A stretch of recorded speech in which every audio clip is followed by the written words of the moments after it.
My name is Alejandro Solis, and for the last 3 years I've been studying for a bachelor's in broadcast production with a minor in music business. I'm working as a student AV technician in the city of Macomb, Illinois, here at Western Illinois University. I've done a lot of great work over the last few years with an incredible community. I think of myself as a creative person, but sometimes my mental health prevents me from truly believing that. One member of this community that's helped me produce various projects, including this one, has helped me navigate my imposter syndrome by sharing their personal journal of art with me and recalling the story of earning a scholarship from WIU.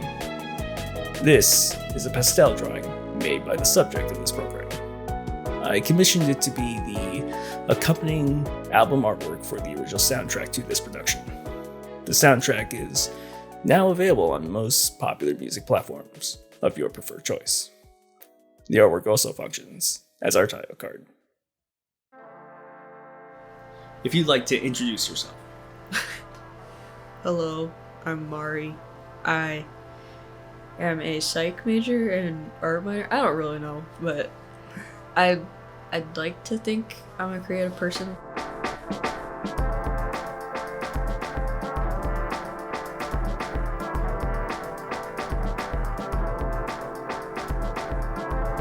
Do you feel like your means of creativity is more of something that happened because you were processing mental health, or was it something else? It's a little bit of both. Because I've been creative since I was a little kid. I have stacks and stacks of drawing sketchbooks of comics and just ideas that I have. But I think now that I'm in college, it's more of mental health thing. And funny enough, right now I'm kind of in an art block. But I think that's a good thing too, because then it kind of means that I'm doing good mentally. But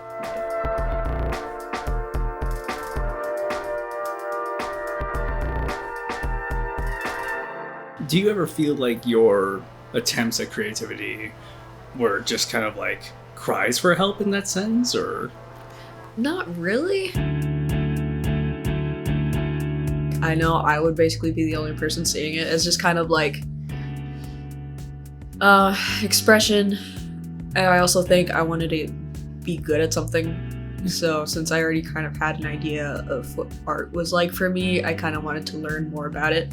I started learning about different art mediums. I did watercolor, I did gouache, I did acrylic, I did all this stuff. And it's I want to learn more every day. Is there a specific form of drawing or media of that sort that you want to take on? I want to do pastels. Could you recall what your first drawing you were ever actually proud of, something you were oh, this is great, this is my style, I enjoy making this and I enjoy sharing it? I think the first time I was proud of my style was this picture that I found off Pinterest. It was this person holding a cat or something like that, and it was kind of the first time I actually felt good about proportions and kind of have the art style that I have now, instead of kind of just doing the Mob Psycho art style that I was really relying on. And I think that was when I found what my art looked like.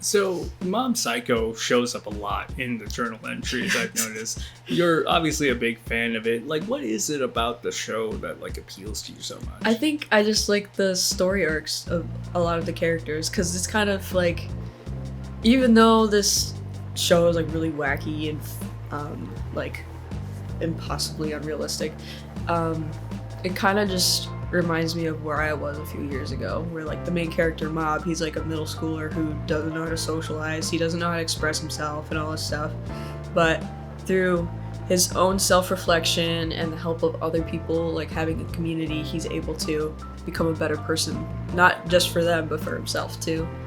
And along the way there's also a lot of characters that go through similar arcs, and I just appreciate it a lot.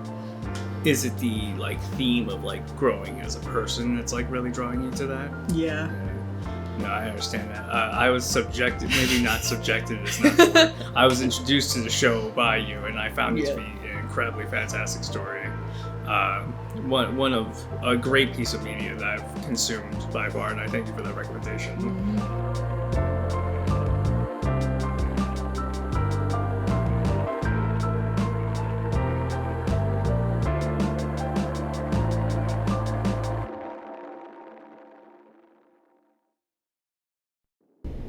Drake appears a lot in the journals as well. Yes.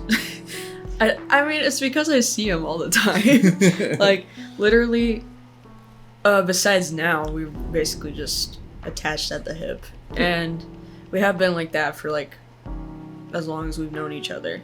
And I feel like he's the easiest to draw because I can literally just look to my left and he would be there and it'd be like, okay, let's see what he's doing right now.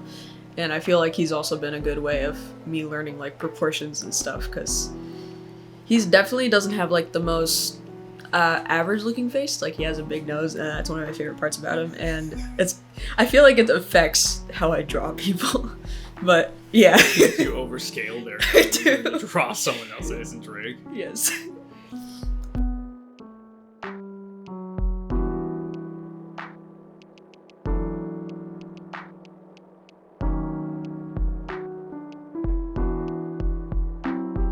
You also tend to just like have an army of like sticky notes that are just like scattered everywhere. Yes. There's even, and I do have B-roll footage of this, I'm gonna put up. There's just this wonderful calendar surrounded by sticky notes that is just your creations just all over the place, and it ranges anywhere from like members of the Townhouse Gang to just like random objects you asked us for prompts and we just gave you random prompts that you requested. Yeah. It's incredible. One of my favorite ones is I was listening to a Dungeons and Dragons podcast and they described a bird character that has a tattoo saying flight risk on it. Yeah. and you made a mock-up of that character for me and I appreciate it so much.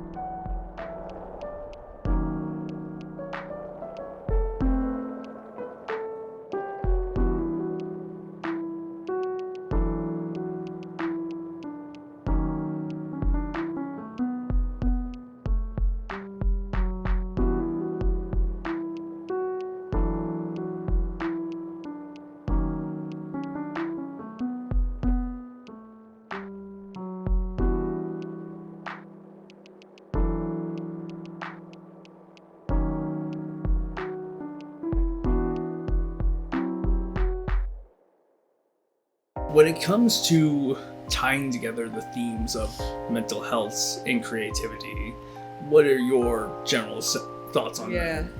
Honestly, I do feel that creativity is a sort of therapy. I don't want to be like, it opens up your mind, but it kind of does feel like that sometimes, where it's like, even when you don't know what you're going to draw or don't know what you want to create, it just comes out naturally sometimes, even if it's just like really archaic or just really simple. And I feel like also just getting to play around with like a lot of mediums. Like sometimes I would just pick up like a piece of scrap paper and draw a bunch of doodles on it and then like stick it in my sketchbook, and I like that because it feels like a different texture. It kind of makes it, I don't know, it doesn't have to be perfect. And I think that also kind of describes mental health in a way where it's like, I doubt anyone grew up in a perfect environment where like they're completely fine as a person, where they can, you know, handle their stress, handle relationships really well and all that. So I feel like, yeah, it kind of goes together with that. I think a lot about some of the things you present about creativity and drawing in parallel to my creations, which I tend to do audio-visual things. Like I either shoot videos or I write music and then I mash them together hoping for the best. And I find that process you just described to be so accurate for how I feel like I make a lot of the things I make, where it's like I didn't go in with the exact idea. It's like specifically this being the first documentary I've ever made. Mm-hmm. It was like shooting from the hip at first, but now I think I've gotten like a very intriguing grasp for this. I don't even know if I'm going to use this right now, what I'm talking about. But it's so interesting because like once I start rolling the audio, once I start editing, once I start shooting, once I start just doing it, it feels organic, and it feels more organic every time I do it. Yeah.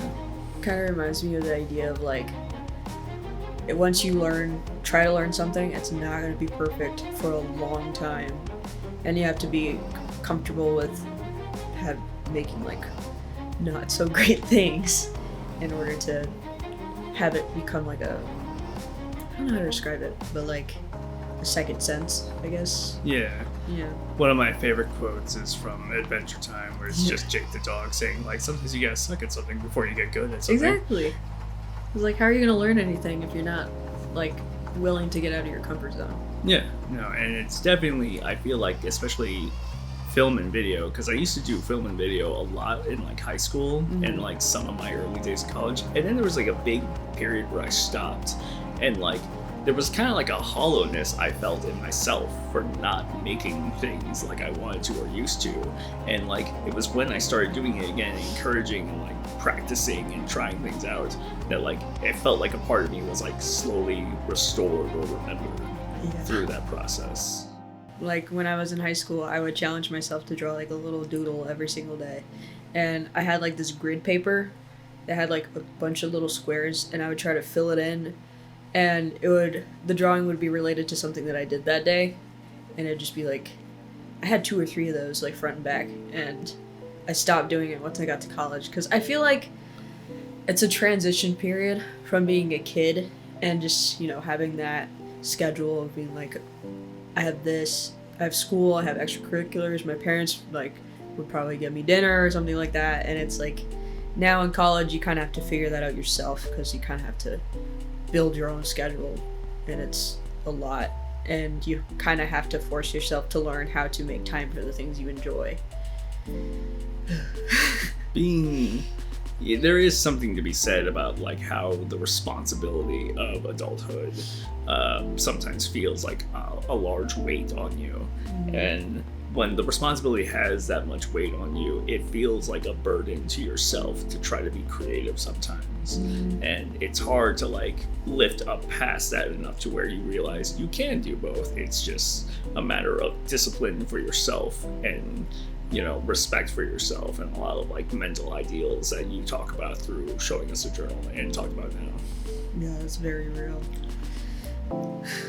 Like, you shouldn't always sacrifice your well-being to do something that you enjoy, because then I feel like you won't be able to put in 100% of yourself.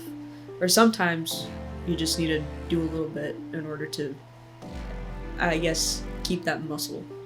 But yeah. There is something to be said about like challenging yourself, because you talked about how you had to you challenge yourself to like a doodle every day for a while, and like how a lot of the sketchbook, it can be traced to you making attempts at daily entries for yourself. And I think that's kind of like, I think that's a wonderful thing, because I've done similar challenges for myself in other categories of creativity. Like I've tried doing things for video every day, like where I just like for like 5 minutes take my camera out and just try to get different shots with different settings and just trial and error my way through different things. And then there's also just like my music, where one time I once tried to write a song every week for 100 weeks. I only made it to like week 30, like something, but like I still learned so much from doing that, and it challenged me in a way. But like, it was like you were saying, it's like eventually it got to the point where it felt like I was sacrificing my health. About 2 days after we wrapped up shooting, I recall just this incredible, like, almost distressing moment we had, where like you called me when you had like 2 hours for the deadline. Oh my gosh. Yeah. So is last semester when I became an art minor, like halfway through, I think.